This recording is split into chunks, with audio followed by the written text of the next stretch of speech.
Hello, this is Michael Sean Breyer, Rabbi Tuvia Breuer, the King of Israel and all the Jews.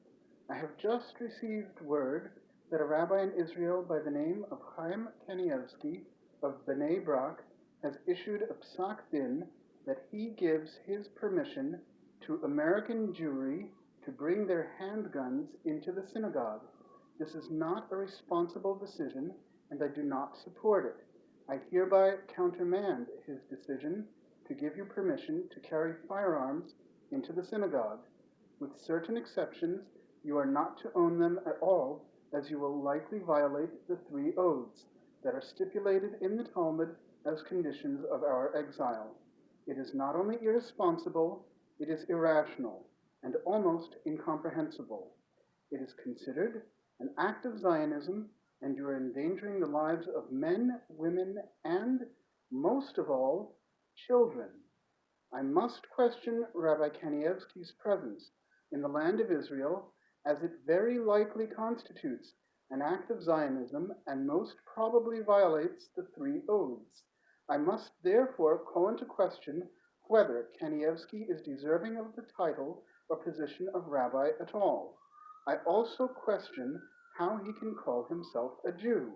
I might have to bring into question whether he can be called human in light of the fact that he does not appear to be truly sentient. Let me explain. It is by means of onomastic analysis and applying physiognomy, followed by some deductive reasoning and a little common sense, that I arrive at my conclusions. His name appears to be a permutation of the word kanbos. It is a word that appeared in the Mishnah approximately 2,000 years ago. It means cannabis. It was used for rope making and basket weaving. In ensuing generations, it was prescribed by Jewish physicians as medical marijuana to be ingested by means of inhaling the smoke.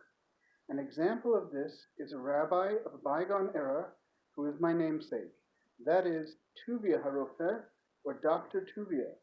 It can be found in his eponymous medical dictionary.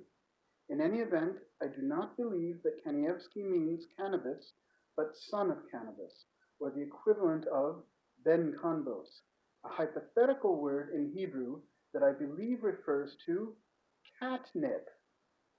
It is another type of plant. It is used as an unsafe recreational drug given to house cats for playtime.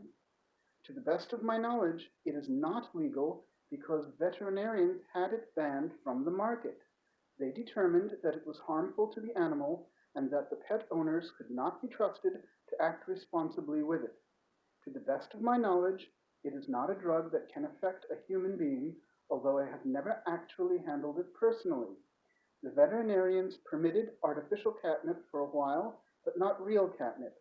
I believe his first name, Chaim, in this case, corresponds to the word amiti, or real, in modern Hebrew, because it means live, as in the American colloquial expression, real live.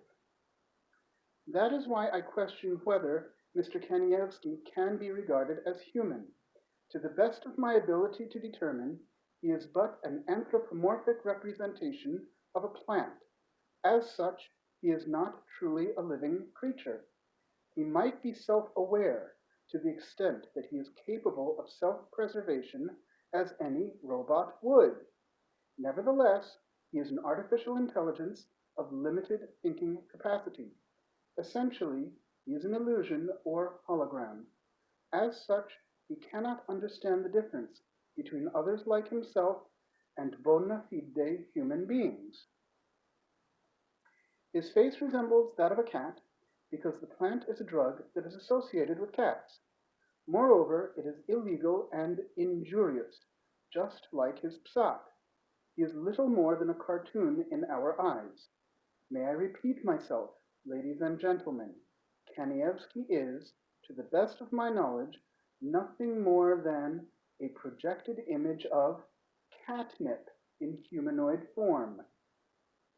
I have reason to believe that his continued existence in this form hampers the legalization of marijuana and catnip. Nevertheless, There is no reason to harm him. On the contrary, I would like to see him left unmolested, even though he is self-destructive and careless with the lives of others.